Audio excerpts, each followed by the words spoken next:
नमस्कार, मैं सीमा भाटिया आप सभी का अपने चैनल लेयर वास्तु पर स्वागत करती हूँ। And I am pretty much sure कि आप सब ने अभी जो इतने ब्यूटीफुल फेस्टिवल्स हमारे गए हैं, चाहे वो धनतेरस है, गोवर्धन पूजा है, छठ पूजा है, दिवाली का फेस्टिवल है, पूरे हर्षोल्लास के साथ मनाया होगा।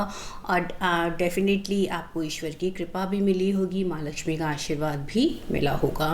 लेयर्ड वास्तु का हमेशा प्रयास रहता है ऐसी वीडियोस लेके आने का जो वाकई प्रैक्टिकल हों, और हम वही रेमेडीज़ आपके साथ शेयर करते हैं जो टेस्टेड होती हैं, प्रैक्टिकल होती हैं और सिंपल भी होती हैं एज वेल एज, ताकि आप लोग वो अप्लाई कर पाएँ और उसका बेनिफिट ले पाएँ। अच्छा, आप मुझे बताइए कि क्या आप सभी अपनी लाइफ में मनी एंड प्रॉस्पेरिटी को इनवाइट करना चाहते हैं? Really do you? And I am 100% sure सभी का आंसर होगा येस, वाई नॉट। कौन नहीं चाहता पैसा और अबेंडेंस अपनी लाइफ में, प्रॉस्पेरिटी अपनी लाइफ में। लेकिन यहाँ चाहने से मतलब है कि आप कितने विलिंग हैं इन चीज़ों को अपनी लाइफ में इनवाइट करने के लिए। आज की वीडियो इसी से रिलेटेड है कि how to attract money and prosperity in your life. लेकिन उससे पहले अगर आपने हमारा चैनल सब्सक्राइब नहीं किया है या आप हमारे चैनल पर नए हैं तो don't forget to subscribe our channel. और अगर वीडियो पसंद आती है तो लाइक एंड शेयर करना मत भूलिए। सब्सक्रिप्शन से क्या होता है, एक तरफ तो हमें मोटिवेशन मिलती है और आप हमारे साथ कनेक्टेड रहते हैं, और जो भी हम इंफॉर्मेटिव वीडियोस लेकर आते हैं वो आप तक पहुंच पाती है। चलिए, हम बात कर रहे थे लाइफ में मनी एंड प्रॉस्पेरिटी की। वैसे तो आपने हमारी बहुत सारी वीडियोस में देखा है कि जो अग्नि तत्व है, फायर एलिमेंट है, यानी कि साउथ, साउथ ईस्ट, इस तरह की जो फायर की डायरेक्शंस हैं वो मनी की कारक हैं।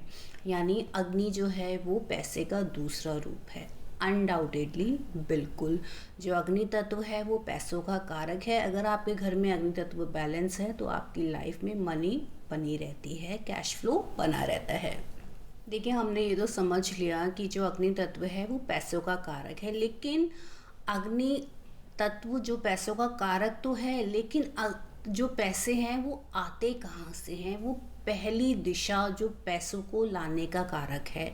मतलब जैसे कि अगर आप एक बिजनेसमैन हैं, आपका एक प्रोफेशन जिसमें भी है, उसमें अगर क्लाइंट्स ही नहीं आएंगे तो पैसा कहाँ से आएगा? क्लाइंट्स आएंगे तो definitely they will give you money, but वो क्लाइंट्स कहाँ से आएंगे? ठीक है, ऐसे ही अगर आप अपनी जॉब में हैं, चाहे एमएनसीज में जॉब करते हैं, चाहे जिस मर्जी प्रोफेशन से रिलेटेड आपकी जॉब है, अगर उसमें आपको प्रमोशंस नहीं मिल रहे हैं तो आपकी लाइफ में पैसा आएगा कैसे? क्योंकि ग्रोथ करना ही तो मनी को लाने का एक तरीका है ना। अगर आपकी प्रमोशन नहीं हो रही तो आप ग्रोथ कैसे करेंगे? अब चाहे पॉलिटिशियंस हैं, पॉलिटिशियन से रिलेटेड जो डायरेक्शन है इन जनरल वो ईस्ट की दिशा मानी जाती है, कि अगर ईस्ट की दिशा हेल्दी है, आपकी मैनेज्ड है, बैलेंस है, तो पॉलिटिशियंस को उनसे बेनिफिट मिलता है।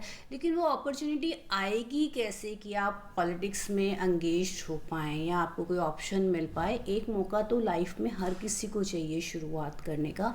तो वो जो शुरुआती बिंदु है, वो जो इनिशियल पॉइंट है, वो है नॉर्थ की दिशा, नॉर्थ की डायरेक्शन, जिसे कि हम उत्तर दिशा कहते हैं, जो कि बहुत ही ब्यूटीफुल डायरेक्शन है, काफ़ी प्रॉस्पेरस कर देती है लाइफ को अगर ये बैलेंस होती है। और हम सभी जानते हैं कि जो जल तत्व है या जो हमारी धरती पे जो वाटर एलिमेंट है वो कहीं ना कहीं लाइफ को इनिशिएट करने का कारण है। जैसे मैं साइंस स्टूडेंट रही हूँ तो मेरा स्टार्टिंग से इन चीज़ों में बड़ा इंटरेस्ट था कि लाइफ फॉर्म्स कहाँ से आई, कैसे एग्जिस्ट करी, सबसे पहले कहाँ डेवलपमेंट हुई।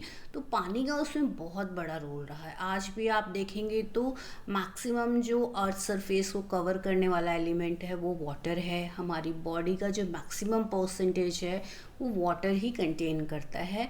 तो वाटर की अपनी एक अलग इम्पॉर्टेंस रही है। पुरानी जो हमारी सिविलाइजेशंस थी वो भी कहाँ डेवलप होती थी? जहाँ आसपास पानी हो। तो किसी भी इनिशिएशन के लिए, किसी भी स्टार्टिंग पॉइंट के लिए नॉर्थ की दिशा बहुत इंपॉर्टेंट है। वैसे भी अगर आप नॉर्थ की दिशा का एट्रीब्यूट देखें तो वो है मनी एंड अपॉर्चुनिटी। अपॉर्चुनिटी आने के बाद ही सारी चीज़ें, अब क्लाइंट आ रहे हैं वो कन्वर्ट होंगे कि नहीं होंगे, उनसे पैसा मिलेगा कि नहीं मिलेगा, इट्स ए डिफरेंट थिंग, वो और डायरेक्शंस पे डिपेंड करता है। लेकिन अगर क्लाइंट्स आएंगे ही नहीं, अपॉर्चुनिटी मिलेगी ही नहीं, प्रमोशन की बात चलेगी ही नहीं तो फिर आप कैसे ग्रोथ करेंगे। तो किसी भी प्रकार की अपॉर्चुनिटी को लाइफ में लाने के लिए जो दिशा इम्पॉर्टेंट है वो है नॉर्थ की दिशा। इसलिए आपको इस दिशा की एक्स्ट्रा केयर करने की ज़रूरत होती है। इन जनरल लोग क्या करते हैं, नॉर्थ की दिशा में सबको पता है मनी प्लांट लगा लो, ठीक है लगाइए, अच्छी बात है, लेकिन वो मनी प्लांट भी तभी काम करेगा जब वहाँ की एनर्जीज बैलेंस होंगी, तब वहाँ पे कोई वास्तु दोष नहीं होगा। और मैं हमेशा ही आपको ये बात बोलती हूँ कि वास्तु का जो रूल है ना आपके कर्म के बाद आता है। अगर आपके कर्म पूरे हैं, आपके एफर्ट्स पूरे हैं, आप में प्रोकास्टिनेशन की आदत नहीं है, क्योंकि नॉर्थ की दिशा कर्म प्रधान दिशा है, आपके कर्म भी नॉर्थ की दिशा से रिलेटेड हैं। अगर आप में प्रोकास्टिनेशन की आदत है, आप काम को टालते हैं, तो भी नॉर्थ की दिशा में इम्बैलेंस है। या आप सिर्फ सोचते रहते हैं लेकिन उसे एक्चुअल में नहीं करते हैं, तो भी नॉर्थ की दिशा जो है वो इम्बैलेंस है, यानी कि जितनी वो होनी चाहिए उससे बड़ी हुई है या कम हुई है। या आप कितनी भी एफर्ट्स कर लें, वो अगर आपके एफर्ट्स पूरे नहीं पड़ते ना, तो अगेन आप नॉर्थ की दिशा पे फोकस कीजिए। देखिए आज का जो वर्ल्ड है ना, करंट एरा है जो हमारा, उसमें आप चाहें चाहे ना चाहें आपको पैसे कमाने की रेस में भागना ही पड़ेगा। क्योंकि जो जितनी भी चीज़ें हैं, चाहे वो आपकी स्टेटस है, आपकी हैप्पीनेस है, हो सकता है आप ज़्यादा पैसा कमाने में यकीन नहीं करते हो, लेकिन आपको जो एक स्टेटस, एक सर्कल मूव करना है ना, उसके लिए आपको ये सब चीज़ें आप नहीं पसंद करते, आपके बच्चों को चाहिए, आपकी फैमिली में चाहिए, आपके बड़ों को चाहिए। तो पैसा तो देखिए आप इस लाइफ में अगर आपको सस्टेन करना है, सर्वाइव करना है, तो you need money and it's a very logical and simple कि आपको चाहिए ही चाहिए। अब बात कर लेते हैं जब आप अपने सारे एफर्ट्स कर रहे हैं, है ना, उसके बावजूद क्लाइंट्स नहीं आ रहे, आप बहुत कोशिश कर रहे हैं, बहुत कैपेबल हैं, एलिजिबल हैं, लेकिन आपके प्रमोशन की अपॉर्चुनिटीज़ आपको नहीं मिल रही, या जो अपॉर्चुनिटीज़ आ रही हैं वो फ्रूटफुल नहीं हैं, तो उसका बहुत बड़ा रीज़न अगेन ये डायरेक्शन है। तो हम कैसे समझें, और इस वीडियो में हम एक बहुत इम्पॉर्टेंट टिप शेयर करेंगे आपके साथ, जो सिर्फ आपकी अपनी वजह से ही वास्तु दोष को क्रिएट करती है and you are the only one who can resolve it. तो वीडियो में हमारे साथ अंत तक पूरे बने रहिए, क्योंकि जहाँ भी हमें फ्लेक्सिबिलिटी मिलेगी उस टिप को शेयर करने के लिए definitely I will share you and it's a 100% tested remedy. तो ज़रूर सुनिए और अपने जीवन में आज ही इसे अप्लाई कीजिए। नॉर्थ की दिशा का अपना कलर क्या है, ब्लू, ठीक है, ये हम सभी जानते हैं। तो इसका मतलब ये नहीं है कि आप नॉर्थ की दिशा में ब्लू कलर ही भर देंगे, वॉल भी ब्लू कर दी, जो हमारे आर्टिफैक्ट्स हैं, डेकोर आइटम्स हैं, वो सब ब्लू कर दिए, या उसका जो मेटल एल्यूमिनियम है, एल्यूमिनियम ही एल्यूमिनियम हम यूज़ कर रहे हैं, इस तरीके से वास्तु नहीं होता। जैसे रिसेंटली अगर मैं आपके साथ एक इंसिडेंट शेयर करूँ, तो किसी क्लाइंट का कॉल आया और उन्होंने मुझे बोला कि मैम आपकी वीडियोज़ देख देख के हमें समझ में आ गया है कि किस डायरेक्शन में कौन सा कलर यूज़ होना चाहिए, और मैं अब नॉर्थ में मैंने येलो करा लिया हुआ है, ईस्ट में ग्रीन, साउथ में रेड, साउथ वेस्ट में येलो, वेस्ट में ग्रे, और इस तरीके से मेरा पूरा जो नया घर है ना मैंने बैलेंस कर दिया। और अब मैं बस वेट कर रहा हूँ कि मैं उस नए घर में कब शिफ्ट करूँ। आप बताइए मैं क्या रिप्लाई करूँ। आपने ये तो समझ लिया कि हमने डिफरेंट डायरेक्शंस पे जो वीडियो बताई है, डिटेल वीडियो बनाई हैं, उसमें कलर क्या है, एलिमेंट क्या है, लेकिन आप ये भी तो समझिए कि सिर्फ ऐसा नहीं होता कि नॉर्थ में ब्लू की एक्सेस हो गई तो आपका घर बैलेंस हो गया, या अलग अलग डायरेक्शंस में अलग अलग कलर, ऐसा बिल्कुल नहीं है। इसीलिए मैं बार बार आपको जोर देती हूँ, बार चार्ट पे फोकस कीजिए। हर चीज़ को काम करने के लिए परफेक्शन होना चाहिए, एक तरीका होना चाहिए, एक प्रोसीजर होना चाहिए, ठीक है, आपको you need to follow it. तो आपको इस तरीके से बिल्कुल भी नहीं करना है। नॉर्थ में उतना ही ब्लू कलर कीजिए जितना उस दिशा में रिक्वायर्ड है। चलिए अब हम बात करते हैं, जैसे आपकी लाइफ में जो है हम बात कर रहे थे अपॉर्चुनिटीज़ की, क्लाइंट्स आते ही नहीं हैं, प्रमोशन के ऑफर्स ही नहीं हैं, तो क्या है वहाँ पर, यानी कि लाइफ में अपॉर्चुनिटीज़ का नामो निशान नहीं है, तो यानी वो अपॉर्चुनिटीज़ लाइफ से डिस्पोज ऑफ हो गई हैं। डिस्पोज ऑफ करने का काम करता है घर में टॉयलेट। तो अगर नॉर्थ की दिशा में एक्टिविटी टॉयलेट की आ गई है, तो आपकी लाइफ से ये अपॉर्चुनिटीज़ मिस हो जाएंगी, डिस्पोज ऑफ हो जाएंगी। तो हम क्या कर सकते हैं, क्या तोड़ फोड़ का विज्ञान यहाँ यूज़ करें? तभी लोग कह देते हैं वास्तु तोड़ फोड़ का विज्ञान है, लेकिन ऐसा नहीं है। अगर आप ध्यान से समझेंगे, देखेंगे, ऑब्जर्व करेंगे, हमारे चैनल पे बनी हुई जो वीडियोस हैं उनको फॉलो करेंगे, इंस्टाग्राम पे आप हमें फॉलो कर सकते हैं, आपको बहुत स्मार्ट टिप्स मिलेंगी जो आप अपने घर में यूज़ करके इन दोष से भी बच सकते हैं और बेनिफिट भी ले सकते हैं। तो नॉर्थ की दिशा में अगर आपकी टॉयलेट आ जाती है तो आपको क्या करना है, एक ब्लू कलर की 4 इंच की चौड़ी टेप लेनी है और टॉयलेट सीट के चारों ओर on the surface, not on the wall, surface पे लगाना है। सरफेस पे चारों तरफ या 3 तरफ, जैसे भी आपको फ्लेक्सिबिलिटी मिलती है आप उसे वहाँ लगा सकते हैं और नॉर्थ की दिशा में टॉयलेट का जो दोष है उसे दूर कर सकते हैं। अगर आपके ऑब्जर्वेशन ये है कि लाइफ में अपॉर्चुनिटीज़ आ ही नहीं रही हैं, क्लाइंट्स आते ही नहीं हैं, जो प्रमोशंस के ऑप्शन आते ही नहीं हैं, यानी कि कहीं ना कहीं वो ब्लॉकेज हो गई है, तो ब्लॉक कौन करता है वाटर एलिमेंट को? That is earth element. Earth element का कलर है येलो, यानी कि अगर यहाँ येलो कलर आ गया तो आपकी लाइफ में अपॉर्चुनिटीज़ आएंगी ही नहीं, ब्लॉक हो जाएंगी। तो सिंपल सॉल्यूशन क्या है, येलो कलर को यहाँ से आपने रिमूव कर देना है। अब हम बात कर लेते हैं, सबसे पहले हमने बात करी टॉयलेट सीट है, यहाँ पे ब्लॉकेज है यानी कि अर्थ एलिमेंट है, येलो कलर है, या अब आता है फायर एलिमेंट। जब फायर एलिमेंट यहाँ पर आ जाएगा तो क्या होता है, फायर और जब वाटर मिलते हैं तो वो बुझ जाती है धीरे धीरे चीज़। तो अपॉर्चुनिटीज़ आएंगी लेकिन आप उनका बेनिफिट नहीं ले पाएंगे। कोई एक आधी आ गई, कोई एक आधा क्लाइंट आ गया, कभी कभी ऐसे प्रमोशंस की अपॉर्चुनिटीज़ आ गई, तो दैट मीन्स कि यहाँ पे आपका रेड कलर है, या किचन भी हो सकती है क्योंकि किचन फायर एलिमेंट से सीधे रिलेटेड है। तो हमने बात कर ली toilet, earth element, water element. लेकिन अब हम अगर बात करें फ्रेंडली एलिमेंट की, तो जो एयर एलिमेंट है और स्पेस एलिमेंट है वो फ्रेंडली एलिमेंट हैं वाटर के। लेकिन इसका मतलब ये नहीं है कि आपने बिना बात के यहाँ पे एयर एलिमेंट या स्पेस एलिमेंट को इंट्रोड्यूस करना है। अब जो एयर एलिमेंट है वो वाटर को रिड्यूस करता है, कम करता है। अगर बार चार्ट में आपका वाटर एलिमेंट बढ़ा हुआ है तो आप एयर एलिमेंट को यहाँ यूज़ कर सकते हैं, प्लांटर्स की फॉर्म में यूज़ कर सकते हैं। और अगर नॉर्थ कम है तो आप यहाँ पे स्पेस एलिमेंट जो कि पेरेंट एलिमेंट है उसको यहाँ पे यूज़ कर सकते हैं, यानी ग्रे या मेटालिक कलर्स का यूज़ कर सकते हैं। इन टर्म्स पे ही आपको इन कलर्स का चुनाव करना है। और पूरे घर में तो जैसे कि मैं हमेशा बोलती हूँ neutral shades, for instance of white colour है, क्रीम कलर है, बेज कलर है, पेस्टल शेड्स है, आपने वो यूज़ करने हैं। अब हम बात कर लेते हैं कि हमें यहाँ पर क्या रखना है, ऐसे क्या आइडियल्स हम रख सकते हैं जो कि नॉर्थ की दिशा को एक्टिव करते हैं। उसकी जो भी जैसे कि फीचर्स हैं, मनी एंड अपॉर्चुनिटी, उसको एक्टिवेट करते हैं, वो हैं कुबेर जी। आपने हर दिवाली पर कुबेर जी की मूर्ति अगर लानी है, अगर आप इस बार नहीं ला पाए तो आप अभी भी ला सकते हैं, नथिंग टू वरी। आप अभी भी कुबेर जी को प्लेस कर सकते हैं। और याद रखिए, कुबेर जी खजाने की देखभाल या रखवाली जरूर करते हैं, लेकिन वो देवता नहीं है, यक्ष है, इसलिए उनकी पूजा नहीं की जाती। आपने ऐसा नहीं है कि कुबेर जी को लगाने के बाद उनकी पूजा कर रहे हैं, धूप बत्ती कर रहे हैं, नहीं। You need to just place them and regular basis पे अपने क्लीन कर सकते हैं, है ना। तो आपने कुबेर जी की मूर्ति को यहाँ लगाना है। उसके बाद क्लटर नहीं होना चाहिए किसी भी तरीके से। यहाँ पे अगर क्लटर होगा ना तो आप ऐसी अपॉर्चुनिटीज़ के पीछे भागेंगे जो बिल्कुल भी फ्रूटफुल नहीं होंगी, बल्कि आपकी लाइफ में क्लटर क्रिएट कर देंगी।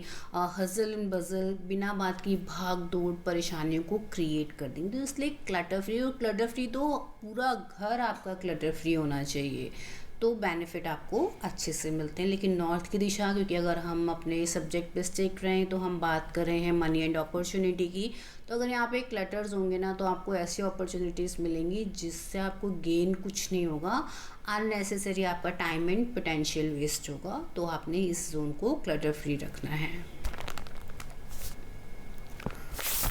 अच्छा, अब इन जनरल क्या होता है, नॉर्थ में मिरर्स प्लेसमेंट को बहुत अच्छा माना जाता है, और मानना भी चाहिए क्योंकि नॉर्थ जो जल तत्व की दिशा है और जो मिरर है उसे भी हम जल तत्व मानते हैं। अगर आप देखें पुराने टाइम में लोग अपना जो इमेज है वो पानी में ही देखते थे, है ना। तो तभी से ये चीज़ें चलती आ रही हैं कि हम अपना वाटर एलिमेंट के थ्रू ही अपनी इमेज को सामने देखते हैं, रेडी होते हैं, अपने आप को एक नीट लुक देते हैं। तो आप डेफिनेटली आप मिरर प्लेस कीजिए, but it should not be broken, it should not be messy. हमेशा क्लीन रखिए मिरर को, चमकता हुआ मिरर होना चाहिए। अगर उस पर कुछ पैचेस बन गए हैं या कोई और इशू आ गए हैं, कोई ब्रोकन लाइन है, तो आपको इमीडिएटली उस मिरर को रिप्लेस करना है। और अदरवाइज़ आप डेफिनेटली नॉर्थ में मिरर का यूज़ कर सकते हैं। चलिए अब बात कर लेते हैं उस इम्पॉर्टेंट वास्तु टिप की जो हम खुद ही क्रिएट करते हैं अपनी लाइफ में। हमारी वजह से ही वो वास्तु दोष बनता है and we are the only one who can resolve it. इसको हम खुद ही दूर कर सकते हैं। आइए समझते हैं कैसे। देखिए, सबसे पहले तो ना भगवान के नाम पे भगवान की चीज़ों को इकट्ठा करना बंद कीजिए। फॉर इंस्टेंस अभी नया साल आने वाला है, हम वॉल कैलेंडर्स भी लाएंगे, हम पॉकेट कैलेंडर्स भी लाएंगे और मोस्टली उन कैलेंडर्स के ऊपर माँ लक्ष्मी की फ़ोटो बनी हुई होती है या किसी दूसरे ईश्वर की फ़ोटो बनी हुई होती है। हमें किसी ने गिफ्ट कर दिया या समटाइम्स हम अननोइंगली बाय भी कर लेते हैं उसको और लाके लगा देते हैं। अब पहला तो होता है कि कई बार उसकी प्लेसमेंट गलत जोन में हो जाती है। जैसे फॉर इंस्टेंस आपने महालक्ष्मी का कैलेंडर साउथ वेस्ट में, जो कि अगेन डिस्पोजल का जोन है, क्योंकि जो भी चीज़ें ना वो अपना काम कर रही हैं।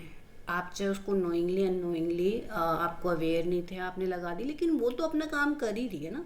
अगर आपने महालक्ष्मी की फ़ोटो या कैलेंडर साउथ वेस्ट में लगा दिया तो साउथ वेस्ट का एट्रीब्यूट डिस्पोज ऑफ है, उसको समझ में यही आएगा कि इसको डिस्पोज ऑफ करना है। तो आप इसके रिजल्ट यू कैन इमेजिन।